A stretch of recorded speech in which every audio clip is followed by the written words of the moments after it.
যে গোপালগঞ্জে যে 4 জন মানুষ মারা গেছে তাদেরকে সেনাবাহিনী গুলি করেছে না পুলিশ গুলি করেছে, এবং তাদের গুলি করাটা আসলে জরুরি ছিল কিনা, তা আমরা যাদেরকে প্রোটেকশন দেওয়ার কথা বলতেছি তাদের কারণে এই গুলি চালানোটা প্রশাসনের একটা বিশাল ব্যর্থতা হিসাবে পরিচিত হবে কিনা, এবং এই গুলি চালানোটা প্রয়োজনীয় ছিল কিনা। সেনাবাহিনী এই গুলি যদি চালিয়ে থাকে তাহলে সেই অর্ডার কে দিল?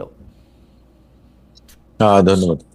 সেনাবাহিনী গুলি চালিয়েছে, কিন্তু সেনাবাহিনীর গুলিতে কেউ নিহত হয়েছেন কিনা সেটা আমরা কেউই জানি না, বা আইন শৃঙ্খলা রক্ষাকারী বাহিনী বা পুলিশ তাদের গুলিতে হয়েছে কিনা, কিংবা আপনাদের মাধ্যমে আমরা দেখেছি অনেক আগ্নেয়াস্ত্রধারী, রিভলভার সহ দেখেছি, পিস্তল সহ দেখেছি। তারা কারা ছিলেন? তারা না সেনাবাহিনীর, না এনসিপির, না আপনার পুলিশের। তাহলে আমরা একটা কথা বলি, সেলফ ডিফেন্স বলে একটা কথা আছে, যে আপনি আমাকে একটা চড় দেবেন, তাহলে আমি হয়তোবা সেটা আপনার প্রতিরোধ করার চেষ্টা করব, বা আমি আপনাকে একটা পাঞ্চ করতে পারবো, সর্বোচ্চ এইটুকু। আমি আপনাকে আগ্নেয়াস্ত্র দিয়ে হত্যা করতে পারবো না। এটা হচ্ছে যে প্রথম কথা। আমাদের জন্য একটু এই আইনের বিষয়টা যদি একটু বলতেন, যে আমরা লেথাল উইপন ব্যবহার করতে গেলে কি কোনো স্পেশাল ইনস্ট্রাকশনের দরকার হয়? আমরা দেখেছি যে পুলিশ বা সেনাবাহিনী গোপালগঞ্জে লেথাল উইপন ব্যবহার করেছে একটু আগে থেকে। আইনের আপনার একটা রিজনেবল ডিফেন্স বলে একটা কথা আছে। আপনার জীবন যখন আপনি প্রাণহানির শঙ্কা করেন আপনার, তাহলে সেক্ষেত্রে আপনি প্রাণহানিও ঘটাতে পারেন। ওকে, এটাও কিন্তু আছে। এখন কথাটা কয়েকদিন আগে আমরা দেখলাম যে সাবেক প্রধানমন্ত্রী শেখ হাসিনা বিবিসিতে লেথাল উইপন ইউজ করতে বলতেছেন। সেটা কি প্রধানমন্ত্রীর তরফ থেকে বলতে হয়? প্রধানমন্ত্রীর তরফ থেকে বলতে হয় নাকি এমনি যখন আক্রান্ত তখনই করতে পারে এটা? না, উনি বলেছেন যেখানেই দেখবা সেইখানেই মারবা। আচ্ছা, ওটা ছিল ওনার সার্ভাইভাল অফ দ্য ফিটেস্ট।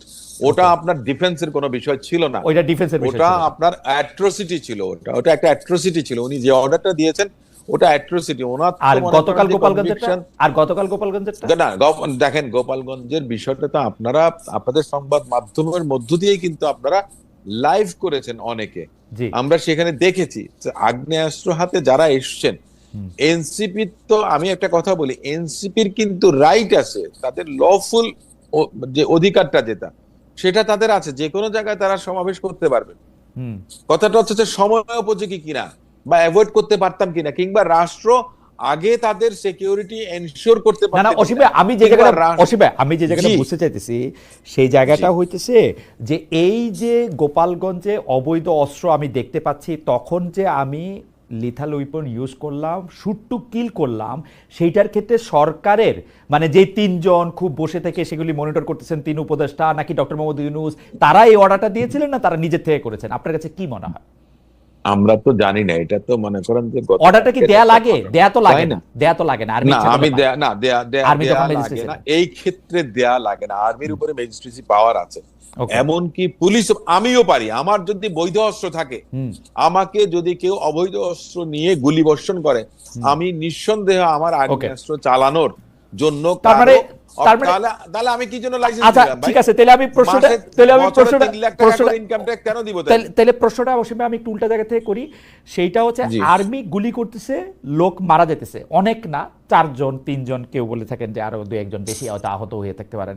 সেই ক্ষেত্রে উপদেষ্টারা যখন তারা এটা দেখতেছিলেন তখন তারা মনে করছেন যে কাজটা ঠিকই আছে, মানে তারা তো এটা বন্ধ করতে বলেন নাই। দেখেন, কারো তো বলার দরকার না যে বন্ধ করেন কিংবা কন্টিনিউ করেন। তাহলে তো 3 জন বা 4 জন, তারা মনিটরিং করে কি করতেছিলেন? তাহলে তারা মনিটরিং করে কি করতেছিলেন? 300 বা 400 হতে পারত। তারা মনিটরিংটা কি করতেছিলেন? ওনাদের একটা দায়বদ্ধতা আমি যতটুকু বুঝি সেটা হচ্ছে যে ওনাদের লোকজনদেরকে এখন অনেকে ট্রল করেন, কি শাপলা না এপিসি, কিন্তু মানে শাপলা না ট্যাঙ্ক না, কিন্তু আমি ফৌজদারি কার্যবিধি, অসীম ভাই, আমি ফৌজদারি কার্যবিধি যতটুকু, আপনি তো ম্যাজিস্ট্রেট ছিলেন, আমি ফৌজদারি কার্যবিধি যতটুকু বুঝি, আমি যদি ফৌজদারি কার্যবিধি যতটুকু বুঝি, মাঠে যেটা হইতেছে সেইটা একজন স্বরাষ্ট্র উপদেষ্টা তার আরো 2 জন উপদেষ্টা নিয়ে মনিটর করবেন। দ্যাট অ্যালার্মস এ বেল, সাংঘাতিক রকমের ঘন্টা। কিন্তু আপনি কিন্তু কোর্টে এইটাকে আপনি মানে পার করতে পারবেন না, কিন্তু যদি বাংলাদেশে কোনোদিন ন্যায় বিচার হয় আপনি এটা করতে পারেন না। এবং এটা আপনি নাম দিতে পারেন না যে আপনি মনিটর করতেছেন, আপনি খোঁজ রাখতে পারেন, আপনি নাম দিতে পারেন না। আপনি একজন প্রথিতযশা ফৌজদারি লয়ার, আপনি জানেন যে তাহলে এটারে কি মিন হয় সেটা তো আপনি বুঝতে পারতেছেন। মানে আমি কি এটা ভিডিও গেম দেখতেছি? আমি এখানে বৈশা বৈশা ওরে কমুক গুলি কর অথবা গুলি করিস না। না এখন দেখেন ক্যান দে ডু এটা দ্যাট, যেহেতু মানে আপনি আমারে বলেন ক্যান দে ডু আমি দ্যাট? না, এই বিষয়টা আমি আসলে মনে করেন যে আমার মন্তব্য করার খুব একটা বেশি কিছু নাই। এটা মানে কিভাবে আমি বলবো, আমি আসলে আমার নিজের আমি একটু মাসুদ ভাইয়ের কাছে যাই। মাসুদ ভাই, আপনার কাছে কি মনে হয়, এটা কি হয়, মানে ফৌজদারি কার্যবিধি অনুসারে পুলিশ প্রশাসন ম্যাজিস্ট্রেট এদের কি স্পেসিফিক দায়িত্ব এই কারণে দেওয়া হয় যে ওই মুহূর্তের আইন শৃঙ্খলা পরিস্থিতি যেটা যেরকমই হোক তারা সিদ্ধান্ত নেবে, তারা এটার মধ্যে এটা করবে? এইটার ক্ষেত্রে তিনজন এখানে বৈশা অনেকগুলি স্ক্রিন দিয়ে তিনজন উপদেষ্টা, স্বরাষ্ট্র উপদেষ্টা সহ এটা দেখতেছেন, এটা যদি লত পয়েন্ট আপনি কোশ্চেন করেন কোর্টে, তাহলে এটার অবস্থাটা কি হবে? আপনি কোনোভাবে এটা জাস্টিফাই করতে পারবেন? মাসুদ ভাই, আপনি যদি একটু আমাদেরকে আলো দেখাইতেন। আলো হচ্ছে এখানে যে এটা অত্যন্ত দুর্ভাগ্যজনক, যেখানে আমি দেখতে পাচ্ছি যে আমার মাঠে যারা ক্রিমিনালস তারা আগ্নেয়াস্ত্র ব্যবহার করছে এবং সেটা একদম সাধারণ নাগরিকের উপরে তারা প্রয়োগ করছে। খুব স্বাভাবিক যে মানে আইনের তো আইন কিসের জন্য? আইন তো জনগণের জন্য, মানুষের জন্য তো আইন।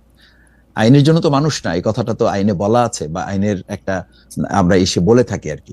তো যখন আমার নাগরিক বাঁচবে না, নাগরিক নিরাপদ থাকবে না, তখন আমার এই রুলস তো আপনি যখন বাঁচবেন না বা আমার নাগরিক যখন হুমকির মুখে পড়ে, তখন সকল আইনের ঊর্ধ্বে গিয়ে তো এটা দায়িত্ব হয়ে যায়। তখন ওখানে যারা ফোর্স থাকেন তারা নাগরিককে বাঁচাবার প্রশ্নে যা করা দরকার সেটা তারা করবেন। ওখানে তো উচ্চপদস্থ একটা আছে, কমিটি থাকে, তাদের তো একটা ক্যাডার সিস্টেম তাদের তো আছে, যে অমুকে হলে অমুক, তারপরে হলো অমুক, এই ডিসিশনটা তিনি নিতে পারবেন, এসপি নিতে পারবেন, ডিসি বলতে পারবেন।